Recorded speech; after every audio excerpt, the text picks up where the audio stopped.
इत्यादि। इस चैप्टर के संबंध में 2 वीडियो पहले बनाए जा चुके हैं और इस वीडियो में महत्वपूर्ण फोकस या महत्वपूर्ण जो बल होगा वह होगा अति महत्वपूर्ण बहुविकल्पीय प्रश्नोत्तर के विषय। बहुविकल्पीय प्रश्नोत्तर या मल्टीपल चॉइस क्वेश्चन आंसर इसमें हम डिस्कस करेंगे। तो आइए चर्चा को शुरू करते हैं। पहला प्रश्न है कि ब्रह्म समाज के संस्थापक कौन थे? ब्रह्म समाज जिसका समाज सुधार और सामाजिक सांस्कृतिक पुनर्जागरण में अतुलनीय योगदान रहा है, महत्वपूर्ण स्थान रहा है, उसकी स्थापना किसके द्वारा की गई थी? प्रश्न ये है। तो ब्रह्म समाज के संस्थापक कौन थे या ब्रह्म समाज की स्थापना किसने की? तो इसका उत्तर होगा, इसमें आपके ऑप्शन दे रखे हैं 4 ऑप्शन, जिनमें से सही उत्तर है राजा राम मोहन राय। राजा राम मोहन राय ने ब्रह्म समाज की स्थापना की। अगला प्रश्न है, ब्रह्म समाज की स्थापना कब हुई? When was ब्रह्मो समाज established और founded? ब्रह्म समाज की स्थापना कब हुई? तो इसका उत्तर है ब्रह्म समाज की स्थापना 1828 ईस्वी में हुई, 1828। ऑप्शन 1825, 1828, 1830, 1833। तो इसका सही उत्तर है 1828।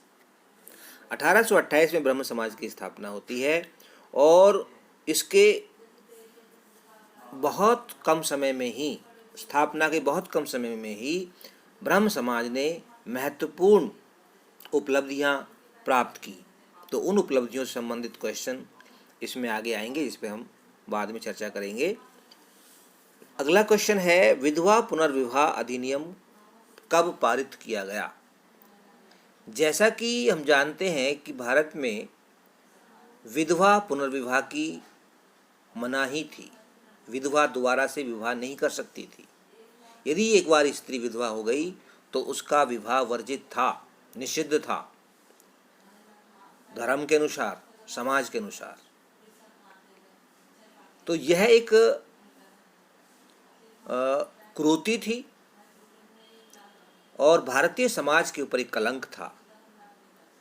और ये कलंक उस वक्त बहुत बड़ा नासूर बन जाता था जब कोई अबोध बालिका जिसकी शादी बहुत बचपन में हो गई है और वो बचपन में ही उसका पति मर जाए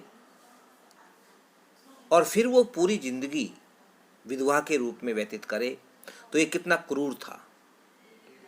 इस क्रूरता को मिटाने के लिए कुछ समाज सुधारकों ने आवाज उठाई, जिसमें ईश्वर चंद्र विद्यासागर का नाम आता है।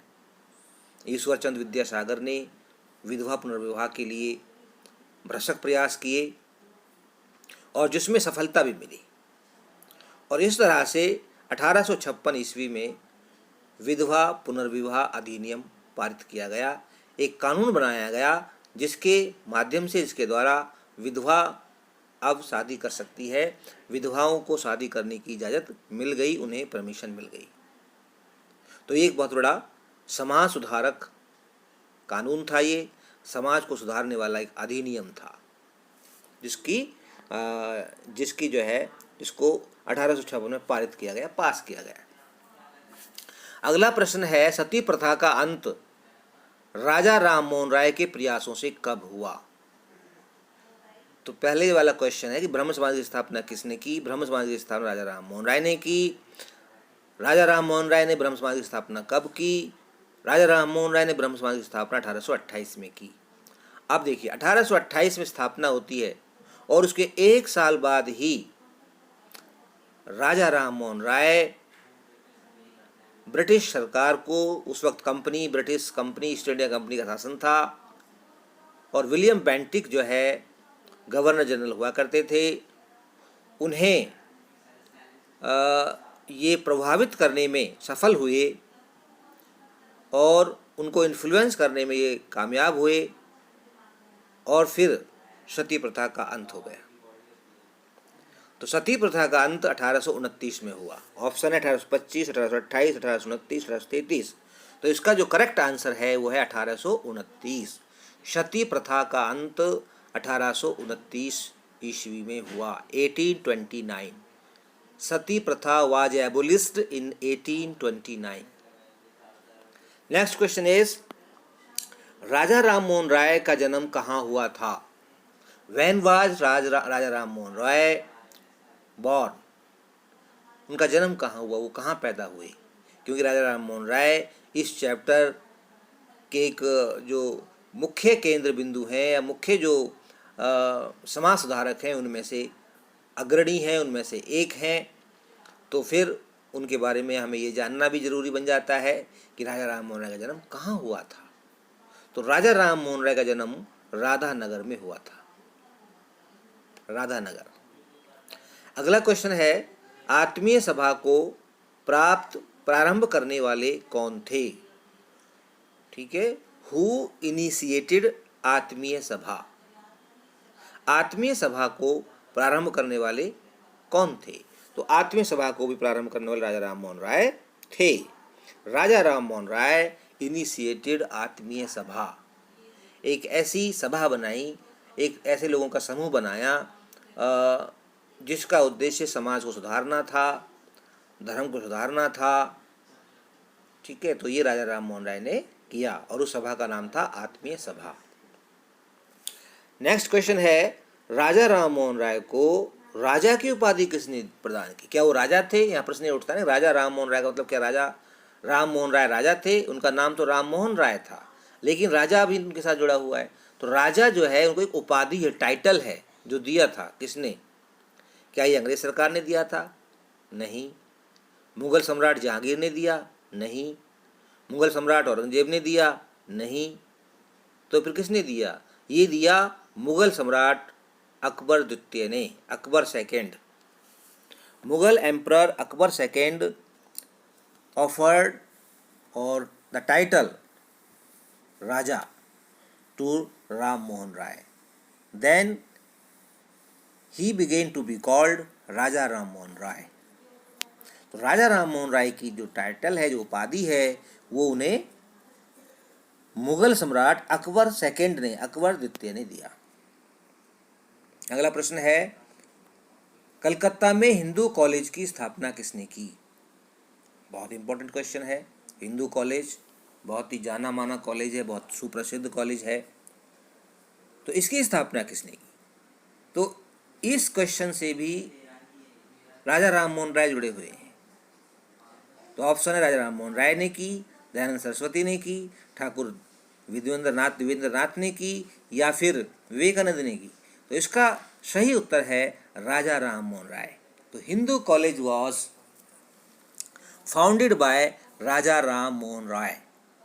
नेक्स्ट क्वेश्चन, वेदों की ओर लौटो या वेदों की ओर लौट चलो, ये किसने कहा?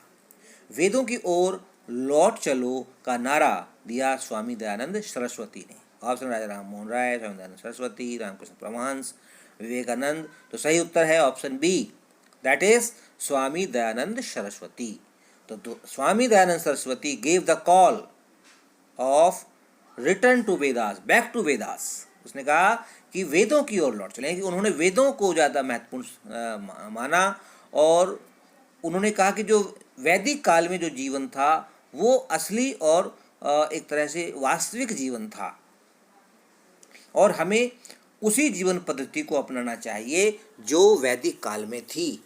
तो ये जो है, ये बात किसने कही? ये कही स्वामी दयानंद सरस्वती ने। उन्होंने अपनी कई पुस्तकें लिखी, जिनमें से एक महत्वपूर्ण पुस्तक है सत्यार्थ प्रकाश। सत्यार्थ प्रकाश में भी उन्होंने वेदों के बारे में, वेदों की जो है काफ़ी सराहना की है और वेदों के जो गूढ़ ज्ञान है या वेदों का जो ज्ञान है, वेदों के जो संदेश हैं, उनके बारे में बताया है। सत्यार्थ प्रकाश स्वामी दयानंद सरस्वती ने लिखी और उन्होंने नारा दिया, वेदों की ओर लौट चलो, वेदों की ओर लौट चलो, बैक टू वेदास। अगला क्वेश्चन है, सन 1875 में आर्य समाज की स्थापना कहाँ की गई थी? अब देखो यहाँ क्वेश्चन, एक क्वेश्चन और बन जाता है कि आर्य समाज की स्थापना कब हुई? तो इसका उत्तर तो आपको प्रश्न में मिला हुआ है, क्योंकि प्रश्न से ही आपको प्रश्न बनाना है। आर्य समाज की स्थापना कब हुई? तो आर्य समाज की स्थापना 1875 ईस्वी में हुई। आर्य समाज वॉज फाउंडेड इन 1875। अब दूसरा क्वेश्चन है कि आर्य समाज की स्थापना किसने की? अब इसमें से एक क्वेश्चन और बन गया, दूसरा क्वेश्चन, आर्य समाज की स्थापना की स्वामी दयानंद सरस्वती ने। अब तीसरे क्वेश्चन में बात करते हैं कि आर्य समाज की स्थापना कहाँ की गई थी। ठीक है, क्वेश्चन इस तरह हो सकता है, बड़ा question, Arya Samaj was founded by Raja Ram Mohan Roy in 1875, where it was founded. ठीक है, तो दो हमें वहाँ पर इंफॉर्मेशन मिल गई है कि आर्य समाज दयानंद सरस्वती ने स्थापित किया, 1875 में किया, लेकिन किया कहाँ? ये उत्तर है इसका, बम्बई में। तो it was founded in Bombay. उस वक्त बॉम्बे हुआ करता था, जो बम्बई भी कहते थे। अब बम्बई का नाम बदल करके मुंबई हो गया है। नेक्स्ट क्वेश्चन है, शिकागो में सर्वधर्म सम्मेलन में भाग लेने कौन गए थे? ठीक है, who went to Chicago to participate in Sarvadharma Sammelan. ठीक है, ऑल रिलीजन मीटिंग थी, ऑल रिलीजन मीट हुआ था। उस ऑल रिलीजन मीट में पार्टिसिपेट करने के लिए स्वामी विवेकानंद गए थे। स्वामी विवेकानंद जो कि रामकृष्ण परमहंस के शिष्य थे। और स्वामी विवेकानंद से जुड़ा हुआ एक क्वेश्चन और है कि स्वामी विवेकानंद ने ही रामकृष्ण परमहंस की स्थापना की थी। रामकृष्ण परमहंस एक मिशन है, रामकृष्ण परमहंस मिशन, उसकी स्थापना स्वामी विवेकानंद ने की। रामकृष्ण मिशन स्वामी विवेकानंद के गुरु थे। और स्वामी विवेकानंद फिर शिकागो, जो कि अमेरिका में है, वहाँ जाते हैं सर्वधर्म सम्मेलन में भाग लेने के लिए, और वहाँ पर भारतीय संस्कृति से लोगों को रूबरू कराते हैं। कुछ उसकी जो अच्छी बातें हैं, उसकी अच्छी बातों को वो वहाँ लोगों को बताते हैं, समझाते हैं, जिससे अमेरिकी लोग काफ़ी प्रभावित हुए थे। तो सर्वधर्म सम्मेलन कहाँ हुआ? शिकागो में हुआ। इसमें भाग किसने लिया? स्वामी विवेकानंद ने। नेक्स्ट क्वेश्चन है, रामकृष्ण मिशन के संस्थापक कौन थे? ठीक है, who was the founder of Ramakrishna mission? Ramakrishna mission was founded by, मैंने अभी जिक्र किया था पहले, स्वामी विवेकानंद। ठीक है, तो Ramakrishna mission was founded by Swami Vivekananda. Ramakrishna mission के संस्थापक स्वामी विवेकानंद थे, या रामकृष्ण मिशन की स्थापना स्वामी विवेकानंद ने की थी? क्वेश्चन ये भी आ सकता है कि रामकृष्ण मिशन की स्थापना किसने की। ठीक है, तो दोनों एक ही बात है, स्थापना किसने की या संस्थापक कौन थे? स्वामी विवेकानंद। अगला क्वेश्चन है 11th क्वेश्चन, असहयोग पद्धति की शुरुआत किसने की? असहयोग पद्धति, नॉन कोऑपरेशन। देखिए, भारत में ब्रिटिश काल के दौरान 1920-21 में असहयोग आंदोलन भी शुरू हुआ था, और यह आंदोलन महात्मा गांधी ने चलाया था। लेकिन ये असहयोग की पद्धति महात्मा गांधी की मूल पद्धति नहीं थी, मौलिक पद्धति नहीं थी। उन्होंने इस पद्धति को कहीं से प्रभावित होकर लिया होगा। तो ये असहयोग की जो पद्धति है वो भारत में शुरू की स्वामी अरविंद घोष ने। अरविंद घोष, अरविंदो, जिसको हम अरविंदो के नाम से भी जानते हैं, तो अरविंदो या अरविंद घोष ने असहयोग पद्धति की शुरुआत की थी। यह क्वेश्चन बहुत इंपॉर्टेंट है, बड़े एग्जाम्स में ये क्वेश्चन आ सकता है, और सरकारी सेवाओं के लिए यह वीडियो नोट बहुत इंपॉर्टेंट है। स्कूली शिक्षा के लिए भी खासतौर से अब ये जो चैप्टर है, ये वर्तमान में भारत सरकार ने इसको 9th में इस चैप्टर को ऐड किया है 9th के सिलेबस में। तो ये 9th के सिलेबस का चैप्टर तो है ही, जो कि एनसीईआरटी की बुक में है। तो एनसीईआरटी की बुक सरकारी सेवा के लिए सबसे अहम स्रोत होते हैं, ठीक है, वेरी इम्पॉर्टेंट सोर्स है अगर हम गवर्नमेंट जॉब की तैयारी करते हैं तो। बहुत रिलायबल, विश्वसनीय और बहुत ही महत्वपूर्ण स्रोत है। अगला क्वेश्चन है, 12वां प्रश्न है, डॉक्टर हेडगेवार को अखिल भारतीय हिंदू महासभा के राष्ट्रीय उपसभापति के रूप में कब चुना गया था?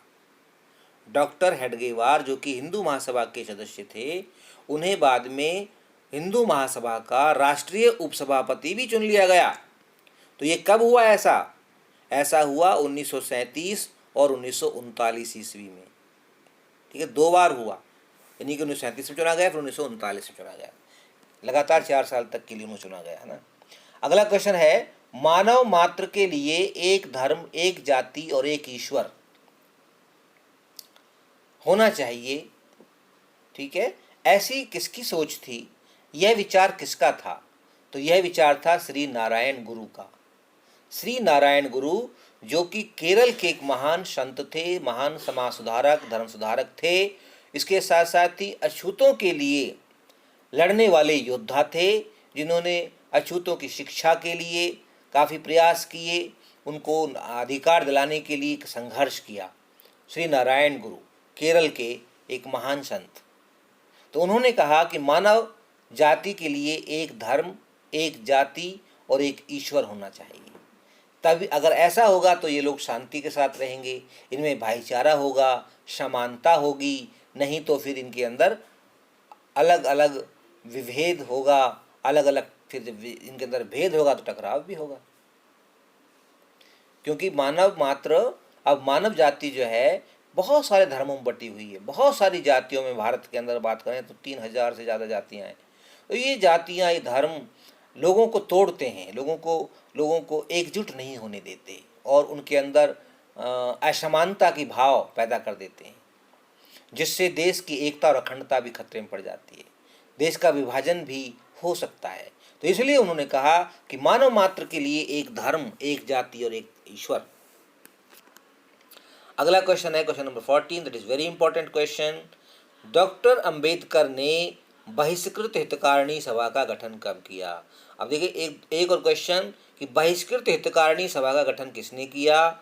इसका आंसर डॉक्टर अंबेडकर ने। फिर डॉक्टर अंबेडकर ने कौन सी सभा का गठन किया? बहिष्कृत हितकारिणी सभा। तो ये बहिष्कृत हितकारिणी सभा का गठन डॉक्टर अंबेडकर ने 20 जुलाई 1924 को किया, 20 जुलाई 1924। ये बहिष्कृत हितकारिणी सभा क्या थी? बहिष्कृत हितकारिणी सभा शोषितों, वंचितों, अछूतों की एक सभा थी, जिन्हें एक संगठन के रूप में एकजुट करके डॉक्टर अंबेडकर उन्हें उनका गौरव, उनका सम्मान दिलाना चाहते थे, क्योंकि वो लोग बायकॉटेड थे, वो लोग बहिष्कृत थे, उनका एक तरह से बहिष्कार किया हुआ था भारतीय समाज ने, और उन्हें अछूत बना के रखा हुआ था। उन्हें कहीं भी आने जाने का अधिकार नहीं था, उन्हें पानी पीने का अधिकार भी नहीं था, किसी सार्वजनिक स्थल पर जाकर के वो पानी नहीं पी सकते थे, चाहे वो तालाब हो, कुआं हो। तो इस तरह की स्थिति थी उनकी। उस स्थिति से उन्हें बाहर निकालने के लिए और उन्हें गौरव में एक सम्मान के साथ एक जो है जीवन जीने योग्य बनाने के लिए डॉक्टर अंबेडकर बहिष्कृत हितकारिणी सभा का गठन करते हैं 20 जुलाई 1924। Next question, doctor Bhimrao Ambedkar का जन्म कब हुआ? डॉक्टर अंबेडकर का भी नाम स्वर्णिम अक्षरों में लिखा जाता है जब जब भारतीय समाज सुधार की बात की जाती है, भारत में समाज को सुधारने के लिए और भारत के लोगों को अधिकार दिलाने की बात आती है, तो डॉक्टर अंबेडकर का नाम सबसे पहले आता है। तो डॉक्टर अंबेडकर का जन्म हुआ 14 अप्रैल 1891 को। It was 14 April 1891 when Dr. Ambedkar was born. 14 अप्रैल 1891। अगला क्वेश्चन है, इनके पिता का नाम रामजी सतपाल था और माता का नाम भीमाबाई, और ये अपने माता पिता के 14वीं संतान थे। 14वां बच्चा था डॉक्टर भीमराव अम्बेडकर। इनसे पहले 13 बच्चे और हो चुके थे। इसके बाद अगला क्वेश्चन है, डॉक्टर भीमराव अम्बेडकर का जन्म कहाँ हुआ? तो डॉक्टर अम्बेडकर का जन्म 14 अप्रैल 1891 को हुआ और यह मध्य प्रदेश, वर्तमान का जो मध्य प्रदेश है उसमें महू छावनी में हुआ। महू छावनी जो वर्तमान में मध्य प्रदेश में स्थित है। ठीक है, तो महू छावनी में डॉक्टर भीमराव अम्बेडकर का जन्म हुआ। अगला क्वेश्चन है, डॉक्टर अम्बेडकर ने महाड़ सत्याग्रह कब किया?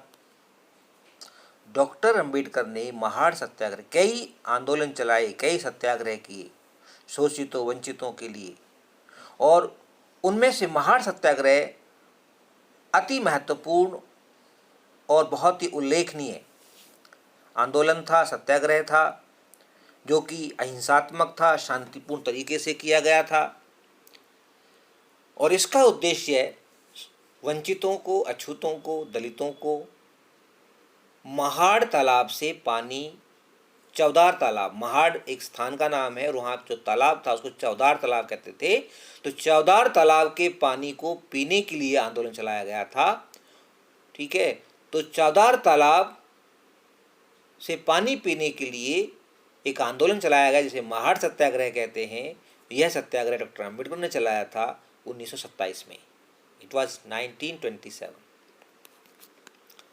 अगला क्वेश्चन है, डॉक्टर अम्बेडकर और गांधी जी के बीच पूना पैक्ट कब हुआ? बहुत इंपॉर्टेंट क्वेश्चन है, क्योंकि पूना पैक्ट एक ऐसा पैक्ट है जहां से भारतीय राजनीति की दिशा और दशा बदल जाती है और अछूतों के लिए, शोषितों वंचितों के लिए, अनुसूचित जाति, जिनको बाद में अनुसूचित जाति जनजाति कहा गया, उनके लिए ये विकास और प्रतिनिधित्व के द्वार खोल देती है। तो पूना पैक्ट गांधी जी और डॉक्टर अम्बेडकर के बीच हुआ 1932 में। पूना पैक्ट इसलिए कहते हैं क्योंकि ये एक समझौता था और समझौता जो हुआ वो पूना में हुआ, इसलिए इसको पूना पैक्ट कहते हैं। नेक्स्ट क्वेश्चन है, 19वीं शताब्दी के प्रमुख समाज एवं सुधारकों में नवीन युग का अग्रदूत किसे कहा जाता है? यानी कि नवीन युग का अग्रदूत या फिर सामाजिक सुधारों का अग्रदूत किसे कहा जाता है? तो राजा राम मोहन राय को कहा जाता है। Raja Ram Mohan Roy is very important figure of this chapter. जहाँ तक कि सामाजिक, सांस्कृतिक, धर्म सुधार या पुनर्जागरण की बात उठेगी तो वहाँ राजा राम मोहन राय का नाम पहले आएगा, क्योंकि उसने उस सुधार की प्रक्रिया को इनिशिएट किया था, प्रारंभ किया था, सती प्रथा का अंत करवाया। ठीक है, और बहुत सारे ऐसे कानून बनवाए जिससे भारत के लोगों को काफ़ी राहत मिली। बाद में शिक्षा का समर्थन किया, जातिवाद का विरोध किया और अंधविश्वास पाखंड का विरोध किया। ठीक है, छुआछूत का विरोध किया। तो ये राजा राम मोहन राय बहुत ही इम्पोर्टेंट फिगर हैं जहाँ तक भारतीय सामाजिक और सांस्कृतिक पुनर्जागरण की बात है। तो अगला क्वेश्चन, सत्यार्थ प्रकाश नामक पुस्तक किसने लिखी? स्वामी दयानंद सरस्वती ने। इसके बारे में हम पहले बता चुके हैं। Next question and that is last one, प्रार्थना समाज की स्थापना किसने की? हु फाउंडेड प्रार्थना समाज? तो प्रार्थना समाज भी एक ऐसा ही एक समूह था लोगों का जिसका उद्देश्य समाज को सुधारना था, धर्म को सुधारना था, और इसकी स्थापना आत्माराम पांडुरंग ने की थी। आत्माराम पांडुरंग फाउंडेड प्रार्थना समाज। तो ये इस तरह से इस वीडियो क्लास में कुछ इम्पोर्टेंट क्वेश्चंस डिस्कस किए गए हैं। इन क्वेश्चंस को समझने के लिए इस वीडियो को कम से कम 2 बार ज़रूर देखें, नहीं तो 3 बार देखें। वीडियो समझ में आ जाएगा। वीडियो अगर आपको समझ में आए तो प्लीज़ इसे लाइक और शेयर करना ना भूलें। Thank you very much.